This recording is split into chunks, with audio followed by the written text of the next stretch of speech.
మా ఇంటి చిన్ని కృష్ణని చూడండి ఫ్రెండ్స్. హాయ్ ఫ్రెండ్స్, ఎలా ఉన్నారు? మీరందరూ బాగుండాలని మనస్ఫూర్తిగా కోరుకుంటున్నాను. నా పేరు మధులత. నా ఛానల్ పేరు మధు నర్సాపురం యూట్యూబ్ ఛానల్. మా ఇంటి ప్రధాన ద్వారం దగ్గర చిన్నపాటి స్థలం ఉంటే ఇలా డెకరేషన్ చేశాను ఫ్రెండ్స్. ఎలా ఉంది? మీకు నచ్చిందా? మీకు నచ్చినట్లయితే నాకు కామెంట్ చేయండి ఫ్రెండ్స్.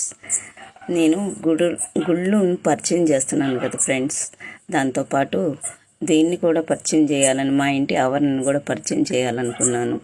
నా మనసుకి మీతో షేర్ చేసుకోవాలనిపించింది ఫ్రెండ్స్. మీకు కనుక ఈ వీడియో నచ్చినట్లయితే లైక్ చేయండి, షేర్ చేయండి, కామెంట్ చేయండి, సబ్స్క్రైబ్ చేసుకొని నన్ను సపోర్ట్ చేయండి ఫ్రెండ్స్. మీరు ఈ వీడియోను చూసినందుకు నాకు చాలా సంతోషంగా ఉంది. Thank you so much.